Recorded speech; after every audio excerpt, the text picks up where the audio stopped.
Hello everyone. Today we are going to celebrate birth anniversary of Swatantraveer Vinayak Damodar Savarkar. Yes, we are proud such a great personality. He was the greatest freedom fighter of India. And if we see his personality, he is having the various dimension of his personality. And about that, today we are having the very short journey about his life. He was the greatest historian. He was the greatest poet. He was one of the scientific thinkers. He was a social reformer and he was the greatest freedom fighter of India. I am very happy to have such a kind of the person in our India, and we are so proud to learn and understand his philosophy. I know that even today his name also become a very important and very influential in the Indian politics. And even the not only his supporter but also his opponents are very attracted to his personality. So have a latest short journey of his life. Thanks. इतिहासकार वीर सावरकर भारत माता की इस भूमि ने कई ऐसे वीर योद्धाओं को जन्म दिया है और आज भी अगर उनका नाम या उनका काम देखें तो हमारा सर गौरव से ऊंचा हो जाता है। भारत माता की कोख में पैदा हुए कई ऐसे वीर योद्धा हैं जो आज के इस भारत माता की भूमि पर पैदा हुए थे और वह उनके रक्त से भारत माता के चरणों पर अभिषेक करते हैं। उनका त्याग और बलिदान अतुलनीय है। यह बात सच है कि भारत माता की इस भूमि पर कई विदेशी आक्रांताओं ने आक्रमण किया था और कई लोगों ने हमारे इस सुनहरे इतिहास के पन्नों को तोड़ मरोड़ कर उसके साथ खिलवाड़ कर दिया था, क्योंकि उन्हें पता था भारत के संतानों को अगर सच्चा इतिहास पता चल गया तो उनका यहाँ रहना मुश्किल है। हमारी जो भारत की सच्ची इतिहास थी उसके साथ कुछ मिलावटें की गई थी, जिसके कारण हमारा सच्चा इतिहास हम सबसे दूर रहा। सावरकर जी का यह कहना था कि हमें हमारा सच्चा इतिहास ढूंढना चाहिए और उसे समझाना चाहिए।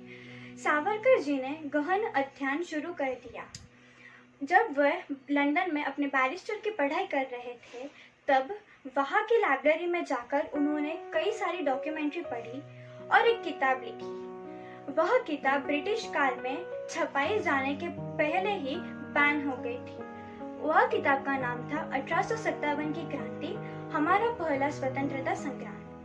भारत के अलावा कई विदेशी देशों में यह किताब को छपाई गई थी और इसे कई क्रांतिकारियों में बांटा गया था। उसी वक्त से कई क्रांतिकारियों ने इस किताब को एक भगवत गीता की तरह काम में आने वाली समझ लिया था। इसके अलावा उन्होंने 6 सुनहरे पन्ने 6 गोल्डन पेजेस की यह किताब लिखकर एक उपहार हम सभी को दिया था। एक उपहार हम सभी को अमूल्य वाला दिया था। इस किताब में उन्होंने भारत के संतानों के बारे में और जो भी वीर संतान हैं उनके बारे में लिखा गया था।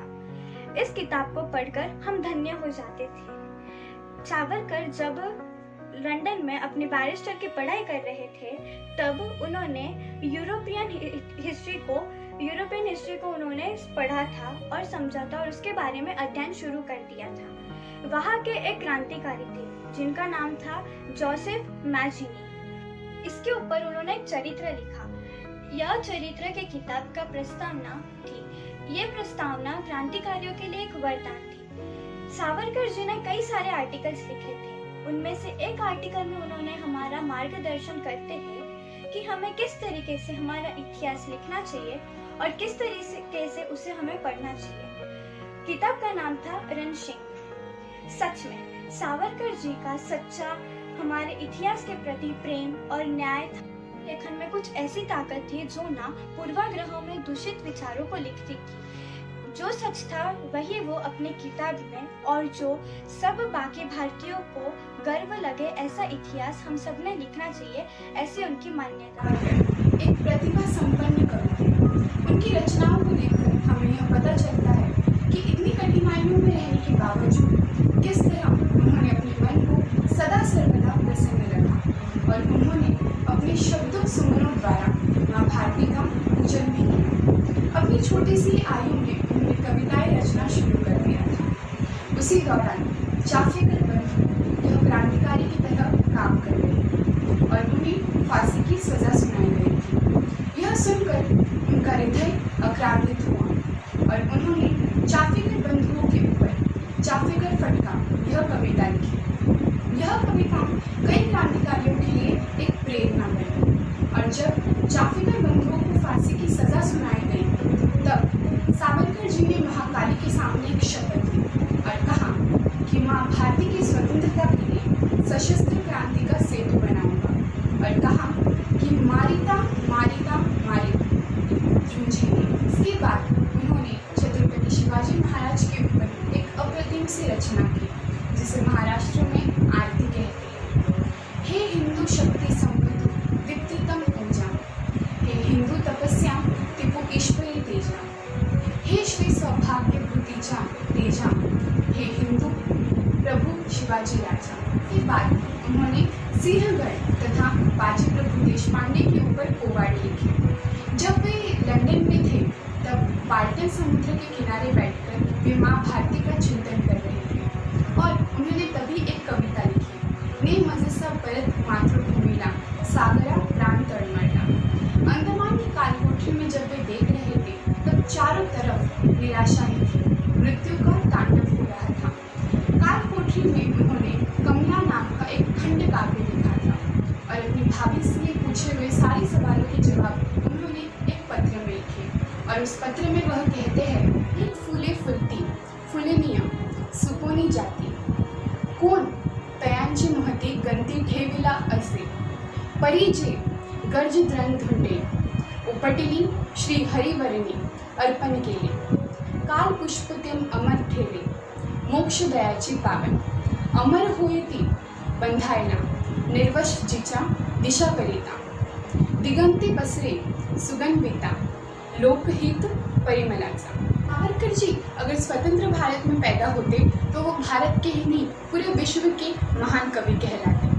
उनकी प्रतिभा, उनके शब्द अलौकिक थे। अंडमान की कालकोठरी में उनकी एक कविता की प्रतिभा शक्ति इतनी थी जिसने उन्हें मृत्यु के साथ लड़ने की ताकत दी और साक्षात मृत्यु को वह कहते हैं, अनाति में अनंत में अवधेय में भला मरिल रिपु जगती असा कारण जन्मला। धन्य हो उस देशभक्त कवि को जो इस पावन धर पर जन्म हुआ। अंत में सावरकर जी के ही शब्द में कि घेतले न व्रत है आम्ही अंधतेने लब्ध प्रकाश इतिहास निसर्गमाने जो दिव्य दाहक म्हणोनी असावयाचे बुद्ध्याची मान धरेल करी हे सतीचे। विनायक दामोदर सावरकर यह वो इंसान थे जिन्होंने अपनी बुद्धि सामर्थ्य के द्वारा सभी बातों का शास्त्रीय दृष्टिकोण से अध्ययन किया था और अपने तर्कपूर्ण बातों से सभी तात्कालीन और रूढ़िवादी लोगों से ऐसे तीखे सवाल पूछे जिनका जवाब देना उन लोगों के लिए मुश्किल हो जाता था। सावरकर जी हमेशा कहा करते थे कि लोग भले ही मेरी समुद्र में लगाई गई छलांग को भूल जाए लेकिन उन्हें मेरी सामाजिक बातों को कभी नहीं भूलना चाहिए। हालांकि वे एक वैज्ञानिक पुस्तक मुक्त और संस्कारिक भारतीय समाज बनाना चाहते थे। वे कहते थे कि मेरी बौद्धिक व्याख्या सभी संप्रदायों को एक साथ किए बिना इस भूमि को पितृसत्तात्मक और गुणी मानने वाले हिंदू हैं। हिंदू तत्व सामाजिक विचारों का मेल था। हिंदू तत्व को विश्व संस्कृति से जोड़ने का भी प्रयास किया। उन्होंने हिंदू शास्त्र और शास्त्र के अनुकूल तरीके से व्याख्यान नहीं किया। उन्होंने वेदों की प्रामाणिकता को स्वीकार नहीं किया। वे मनुस्मृति वेदों को अध्ययन और सम्मान के लिए मानते थे, लेकिन वे इस बात पर भी अड़े रहे कि वे अनुकरणीय नहीं है। विज्ञान के युग मशीनरी के युग के लिए कहा करते थे, चूँकि आधुनिकीकरण एक मानसिक प्रक्रिया है। विज्ञाननिष्ठ और बुद्धिनिष्ठ वास्तविकता और प्रयोगशील वेद हमारे राष्ट्र के प्रमुख वेद होने चाहिए, ऐसा उनका मानना था। 1924 से 1947 तक रत्नागिरी के 13 वर्ष के कार्यकाल के दौरान उन्होंने गहन सामाजिक चिंतन किया। इस अवधि के दौरान उन्होंने सामाजिक आंदोलन, सामाजिक जागृति और विज्ञान के प्रसार पर अपना ध्यान केंद्रित किया। उन्होंने जातिगत भेदभाव के उन्मूलन, अस्पृश्यता के उन्मूलन, भाषा शुद्धि, अंधविश्वास के उन्मूलन, लिपि सुधार, हिंदुओं की संगठना और शुद्धिकरण पर अपनी दृष्टि स्थापित की। इसके लिए उन्होंने व्याख्यान देना, लेख लिखना, विचारों का आदान प्रदान होना, चर्चा करना और दलितों में जागरूकता लाना शुरू किया। उन्होंने यह मान लिया था कि सनातन और धर्म मार्तर उनके नाम का विरोध करेंगे और यह प्रतिकूल होगा। लेकिन सावरकर जी के 4 साल के अथक प्रयासों के बाद रत्नागिरी के अधिकांश लोगों में मानसिकता की सामाजिक सुधारों की स्थापना की गई थी। उनके मन में एक ऐसा विचार आया कि ऐसा मंदिर बनाना जिसमें सभी हिंदुओं की पहुंच हो। उस मंदिर में विष्णु महालक्ष्मी की मूर्ति स्थापित की गई थी। इस मंदिर को पतित पावन मंदिर के नाम से जाना जाता है। सावरकर के जातिगत भेदभाव को मिटाने के काम को देखकर कर्मवीर विठ्ठल रामजी शिंदे जी ने कहा, सावरकर जी तो चलते फिरते पतित पावन है जो हम सब ठहराव करके करना चाहते हैं। वो तो रत्नागिरी में सावरकर जी पहले ही कर रहे थे। डिप्रेस्ड क्लास मिशन ने कहा, महर्षि शिंदे आगे कहते हैं, भगवान सावरकर को तो यह काम करने के लिए मेरा शेष जीवन प्रदान करें। यदि इन विचारों को सभी स्वीकार कर ले, यदि इन्हें लागू करने के लिए कदम उठाए जाए, तो जातिवाद और अंधविश्वास को मिटाया जा सकता है। इनकी जन्मतिथि के अवसर पर वैज्ञानिक, समाज सुधारक और भावुक देशभक्ति के प्रतीक को नमन करते हैं। स्वतंत्रवीर सावरकर एक ऐसे क्रांतिकारी थे जिन्हें आजादी से पहले और आजादी के बाद उपेक्षा ही मिली। इसके बावजूद भी उन्होंने कभी इसका जिक्र नहीं किया। अपने कर्तव्य को करते हुए वह सदा अपने पद पर आगे बढ़ते रहे। उन्होंने कई ऐसे कार्य किए हैं जिनको हम आज सोच भी नहीं सकते। बचपन में महाकाली के सामने ली हुई शपथ को उन्होंने अपनी आखिरी सांस तक पूर्ण किया। सावरकर जो सभी क्रांतिकारियों के हाथों की एक ज्वलंत मशाल बन गए थे। जिस प्रकार असुरों से लड़ने के लिए भगवान इंद्र का अस्त्र बनने हेतु दधीचि ऋषि ने स्वयं के ही देह का त्याग कर उसे भगवान इंद्र के हाथों का वज्र बना दिया, ठीक उसी प्रकार सावरकर जी ने भी अपने संपूर्ण जीवन का त्याग कर तथा अथक परिश्रम कर अपने देह का वज्र बनाया और महाराष्ट्र के हाथों से संपूर्ण भारत का मार्गदर्शन किया। सावरकर जी हिमनद की तरह थे जिनके विरोधक उन चीजों का तो जिक्र किया करते हैं, किंतु उनके व्यक्तित्व की गहराइयों को न देखते हुए उनका उपहास करते हैं। चाफेकर बंधु को जब फांसी की सजा सुनाई गई तो उन्होंने कहा कि उनका जन्म चाफेकर बंधु की फांसी से हुआ है और इसे कई क्रांतिकारी और जन्म लेंगे। उन्होंने नासिक में अभिनव भारत यह एक क्रांतिकारी संगठन का भी गठन किया। स्वतंत्रवीर सावरकर जब लंदन में अपनी बैरिस्टर के लिए पढ़ाई के लिए गए तो वहां मिले हुए खाली समय में वह वहां की लाइब्रेरी में अध्ययन किया करते थे और समय मिलने पर वह लंदन के पार्लियामेंट के कॉमन हाउस में जाकर वहां की बातें सुना करते थे। वहां जो कुछ भी नया हो रहा हो वह पत्र व्यवहार के जरिए केसरी यानी लोकमान्य तिलक जी को भेज देते। इससे कई नई न्यूज महाराष्ट्र तथा संपूर्ण भारत को मिलती। लंदन की चमक दमक के समाज से उन पर कोई मोह नहीं हुआ क्योंकि उनका पूरा ध्यान भारत माता की आजादी में लगा हुआ था। सावरकर जी को जब लंदन से भारत लाया जा रहा था तो वे मार्सेलिस की बोट से कूद गए और समुंदर में कूद गए। वहां से वह फ्रांस के किनारों लग गए, लेकिन ब्रिटिश के सोल्जरों ने वहां के लोगों को घूस देकर सावरकर जी को फिर से अरेस्ट कर लिया। यह बात जब फ्रांस सरकार को पता चली तो उन्होंने ब्रिटिश सरकार से इसका एक्सप्लेनेशन मांगा और इसी बात के लिए इंटरनेशनल हैग कोर्ट में ब्रिटिश सरकार को फ्रांस सरकार से माफी भी मांगनी पड़ी। तो ये थे हमारे सावरकर जी जो अंतर्राष्ट्रीय कायदे कानूनों का भी अच्छे से खबर रखते थे और उनका इस्तेमाल करना भी जानते थे। सावरकर जी को 2 बार काले पानी की सजा सुनाई गई। पहली बार तो उन पर यह आरोप था कि उन्होंने हथियार बनाने के विधि के पेपर बांटे हैं और दूसरा आरोप यह था कि नासिक के कलेक्टर जैक्सन की मृत्यु के पीछे उन्हीं की प्रेरणा है। इन 2 आरोपों के लिए उन्हें 25-25 यानी कुल 50 साल की सजा सुनाई गई। सावरकर जी जब अंडमान की दहलीज पर पहुंचे तो वहां के जेलियर बैर ने उनसे कहा, मिस्टर सावरकर, आपको यहाँ 50 साल रहना है। इतनी कठिन परिस्थिति में भी सावरकर जी ने पॉजिटिव एटीट्यूड में जवाब दिया, क्या आपको लगता है कि ब्रिटिश सरकार भारत पर 50 साल तक राज कर पाएगी? ये हिम्मत अजेय है और ये जज्बा सिर्फ वीर क्रांतिकारी सावरकर जी में ही देखा जा सकता है।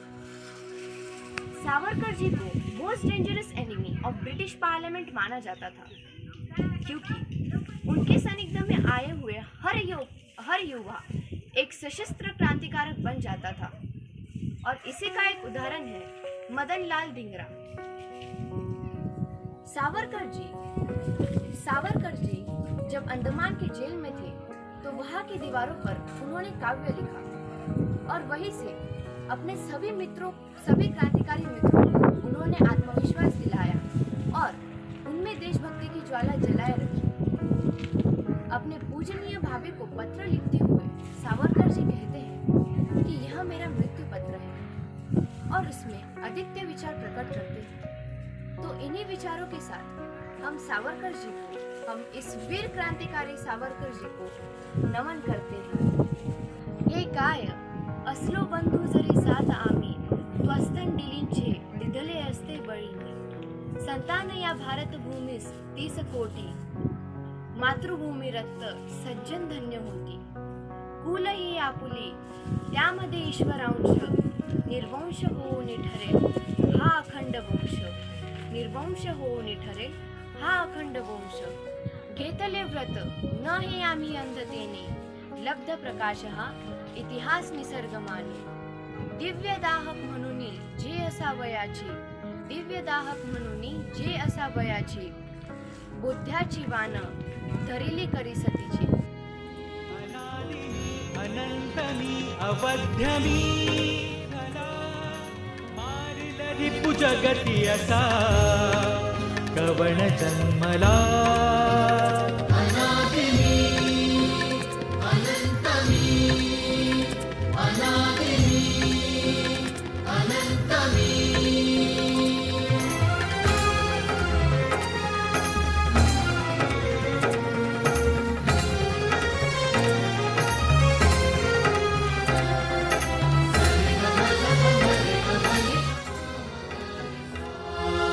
अट्टहास करित जयी धर्मधारणी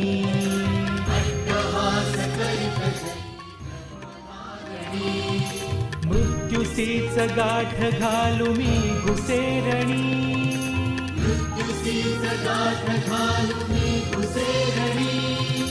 अग्नि जाळी मजसीना खड्ग छेदितो भिवनी मला भ्याड मृत्यू पळत सुटतो